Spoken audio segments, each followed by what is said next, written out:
Oui, c'est vrai, madame. Le film hier était touchant, émouvant et même troublant. Je vous avoue que j'ai encore des images de ces familles où il y a 4 handicapés dans une même famille.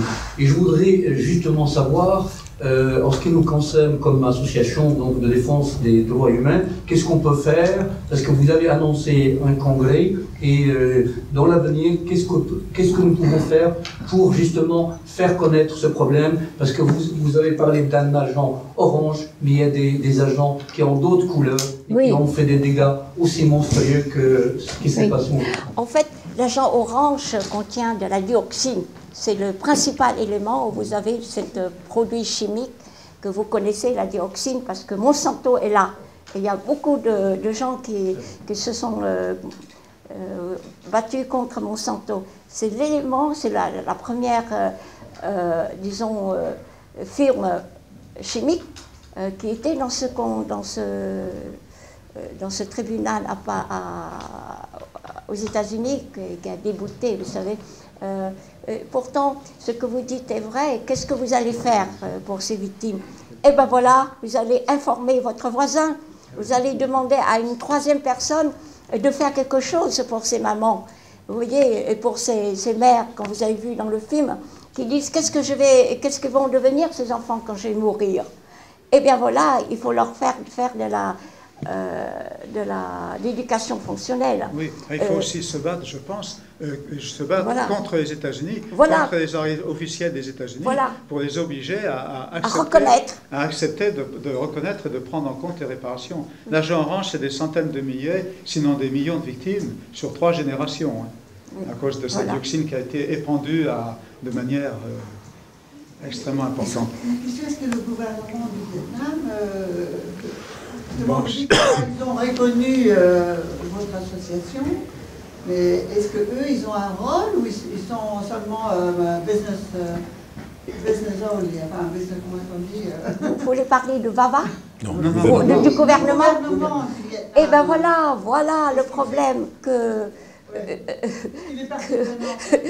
Plus ou moins, parce qu'il y a aussi tous les problèmes diplomatiques, internationaux, etc.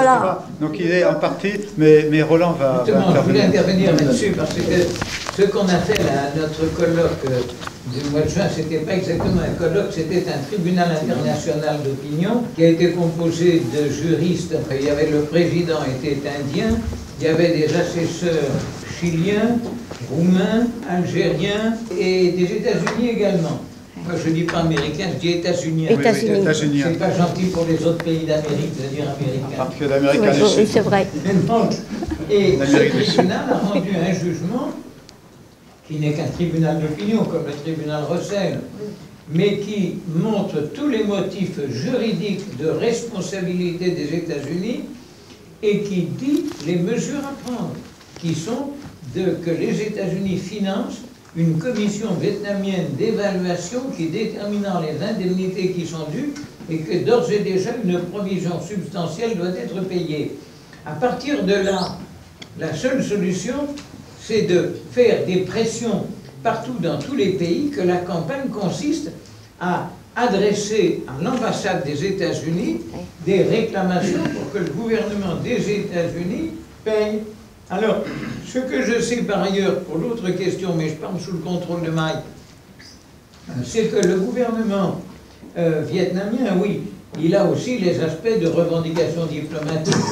Il pourrait évidemment aller à la Cour de La Haye, mais comme je vous disais tout à l'heure, moi je ne fais pas confiance à la Cour de La Haye. Et par conséquent, en réalité, il est actuellement sous la pression. Il y a aux États-Unis des projets d'adoption par le Congrès d'une loi qui portera la réparation. Et cette loi, elle est actuellement dans le cheminement procédural très compliqué du fonctionnement du Congrès des États-Unis. Dans les rapports internationaux entre gouvernements, le gouvernement vietnamien est obligé de tenir compte de cette démarche interne aux États-Unis.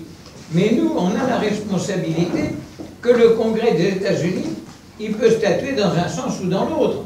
Il peut adopter la loi, il peut ne pas l'adopter, ou il peut même faire traîner en longueur.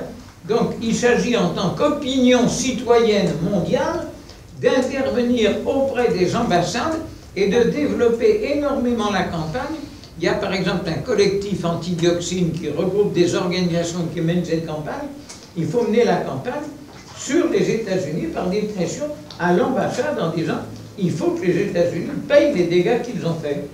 Bon, ok, je crois qu'il va falloir avancer. Il y a encore une question, brièvement s'il vous plaît. Justement, au niveau des États-Unis, la société civile, comment ils perçoivent, quelle est leur réaction? Et comment c'est un pays où les ONG ont une grande importance? Est-ce qu'ils sont civilisés? Est-ce qu'ils sont de votre côté? Comment réagissent-ils du côté des associations? Comment réagit du côté américain? Du côté américain. Au niveau de la population, de la société civile, pour faire plaisir à Roland. Voilà, c'est pour ça que j'ai... Oui, mais la population... Oui.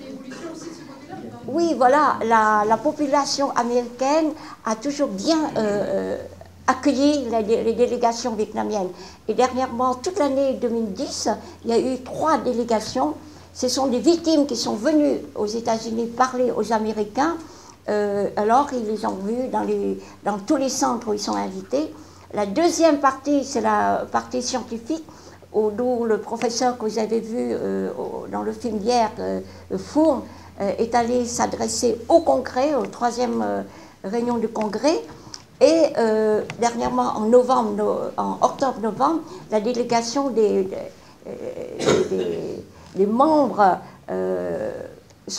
les membres, disons, importants, c'est le président, le vice-président et puis les scientifiques sont allés rencontrer le Congrès, ce qui est important, une rencontre. Et c'est la première fois qu'une délégation de chefs de VAVA est invitée. Et tout ça, c'est les combattants, vous savez, des vétérans qui ont organisé partout des réunions et les font parler. Et il y a une communication pour dire que, écoutez, vous faites quelque chose pour nous parce qu'on n'a pas de haine envers vous. Ça se trouve que c'est comme ça, on subit, on est des victimes.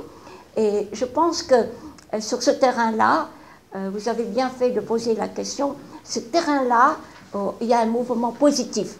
Voilà. Il faut attendre le projet de loi qui doit être rentré en vigueur en 2011 pour avoir... Cela dit, il ne faut pas arrêter le combat. Voilà. Il y a des actions communes entre vous et eux, parce qu'ils sont touchés, parce qu'ils sont aussi malades. Oui, il y a une jonction, c'est les vétérans. Les vétérans des États-Unis ont été indemnisés. Ouais.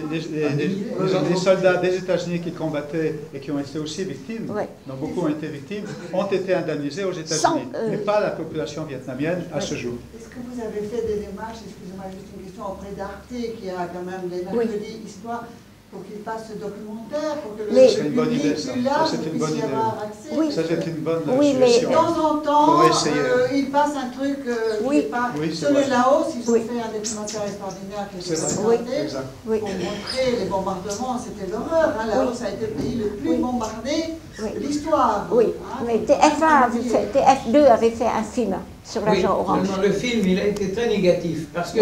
En réalité, ils n'ont montré qu'une chose, c'était le procès aux États-Unis, avec des discours des avocats américains qui montraient tout le travail qu'ils avaient à faire, que c'était énorme, et alors ils montraient, regardez, voilà les piles de dossiers, les sociétés pour l'agent orange, pas pour la Laos. Il y a eu quelle chaîne là? Un film d'Arte. Oui, mais qui montrait, qui était uniquement sur le procès qui avait été fait aux États-Unis contre les sociétés. Et les sociétés, elles ont complètement fait dériver le procès. Ah, est-ce que c'était une arme chimique? Est-ce que c'était pas une arme chimique? Et les avocats américains se sont laissés piéger dans le film à dire regardez tout le travail qu'on a eu, si bien que ça donnait l'impression que tout ça c'était très compliqué, alors c'était très simple.